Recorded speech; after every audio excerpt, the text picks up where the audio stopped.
খুবই হতাশার একটি পরিস্থিতি বা খবর শেয়ার করব দর্শক। আজকে প্রধানমন্ত্রীর সংবাদ সম্মেলনে কোটা আন্দোলন বিষয়ে প্রধানমন্ত্রী বলেছেন, দুজন সাংবাদিকও বলেছেন। সাংবাদিকদের প্রশ্নটার ধরনই ছিল কোটার পক্ষ নিয়ে, প্রধানমন্ত্রীও সেভাবেই উত্তর দিয়েছেন। তবে একটা বিষয় তিনি উত্তর দেননি, সেটি হলো যে একজন সাংবাদিক বলছিলেন যে আলোচনার বিষয়, যাতে তাদের উপর কোনো ব্যবস্থা না নিয়ে যাতে সেই আলোচনার কোনো আলামত দেখলাম না। আদালতে যদি কোনো বিবেচনাধীন থাকে কোনো বিষয়, সরকার আলোচনাই করতে পারবে না আন্দোলনরতদের সাথে, যে তাদেরকে যে কনভিন্স করা। সাংবাদিক যেটা বলছিল যে কোটাটাও নাকি মেধার আওতায় আসে, মেধার আওতায় আসলে তাহলে কোটা রাখার দরকার কি? যাক, সেটা অন্য প্রসঙ্গ, সেটা প্রধানমন্ত্রী বলেছেন। সাংবাদিকরাও বোঝানোর চেষ্টা করেছেন যে একটা ধাপ পর্যন্ত মেধা দিয়ে আসতে হয়, তারপরে হলো কোটার বিবেচনা। প্রধানমন্ত্রী আরেকটি কথা বলেছেন, সেটাও যেন কেমন লাগলো, যে মুক্তিযোদ্ধার নাতিপুতিরা চাকরি পাবে না তো কি রাজাকারের নাতিপুতিরা পাবে? তাহলে কি দেশটা দুই ভাগে বিভক্ত হয়ে গেল? মুক্তিযোদ্ধা ভার্সেস মানে রাজাকার, মানে মাঝখানে কি সাধারণ মানুষ যারা প্রত্যক্ষভাবে মুক্তিযুদ্ধও করেনি বা রাজাকার হিসেবে অংশ নেয়নি, তার বাইরে তো অসংখ্য মানুষ, সেই মানুষের সন্তান বা তাদের নাতিপুতিদের কি হবে? তারা কি করবে? একটা অংশ বলতে পারে তারা মুক্তিযুদ্ধের প্রজন্মের উত্তরাধিকার, তারা মুক্তিযুদ্ধকে ধারণ করে, কিন্তু তাদের সেই বয়স বা হয়নি, তারা অংশ নিতে পারেনি। রাজাকার যারা, তাদেরও বলতে পারে যে আমার বাপ দাদা ওরা রাজাকার ছিল, আমরা তো এই প্রজন্মের, আমরা তো এই বাংলাদেশটাই চিনি, তাহলে তাদের কি অপরাধ?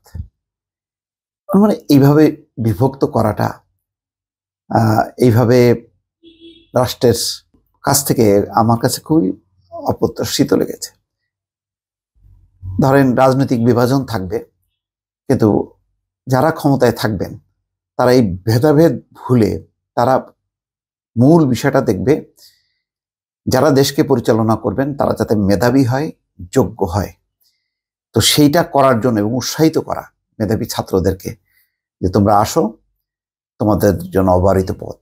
কিন্তু যখনই নাকি তারা আসছে, তারা দেখছে মাত্র 44% জন্য তাদেরকে কম্পিটিশন করতে হবে, আর 56% হচ্ছে মুক্তিযোদ্ধা কোটা, অন্যান্য কোটা, নানান রকম কোটা। আজকে রেজাল্টও প্রমাণ করছে যে মেয়েরাও অনেক ভালো করছে।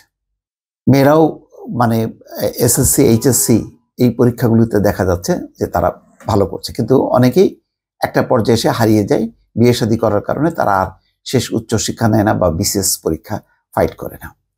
তো সেখানে কেন কোটা? এটা হলো বিশ্লেষকদের ব্যাপার, এখানে রাজনৈতিক দলাদলি মারামারি হানাহানি না। একজন মুক্তিযোদ্ধার ক্ষেত্রে তার সন্তান বা তার নাতিপুতির কি অবদান, এটা পরিষ্কার না। বা রাজাকারের ক্ষেত্রেও তার সন্তান বা তার নাতিপুতিদের কি ভূমিকা থাকতে পারে, এটাও পরিষ্কার না। বহু রাজাকারের সন্তান বা নাতিপুতি তারা মুক্তিযোদ্ধা হতে পারে, আবার অনেক মুক্তিযোদ্ধার সন্তান বা নাতিপুতি রাজাকারের মতন আচরণ করতে পারে। এই সমস্ত বিশ্লেষণ না করে যদি মেধা যোগ্যতাটাকে সর্বোচ্চ প্রায়োরিটি দিয়ে যারা আন্দোলন করছে তাদের সাথে আলোচনা করাটা ভালো। এখন সবাই একসুর, আদালতের বাইরে আমাদের কিছু করার নেই। তো আদালত তো সেই আমাদের যেই তত্ত্বাবধায়ক সরকার ব্যবস্থা বাতিল করেছিল, তারপরে বলেছিল অন্তত 2 থেকে 3টা নির্বাচন হইতে পারে।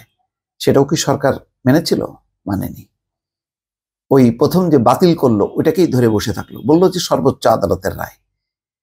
এই ক্ষেত্রেও কি সেই একই বন্দুকটা ব্যবহার করা হবে কিনা, সেটা প্রশ্ন। দর্শক ভালো থাকবেন, আল্লাহ হাফেজ।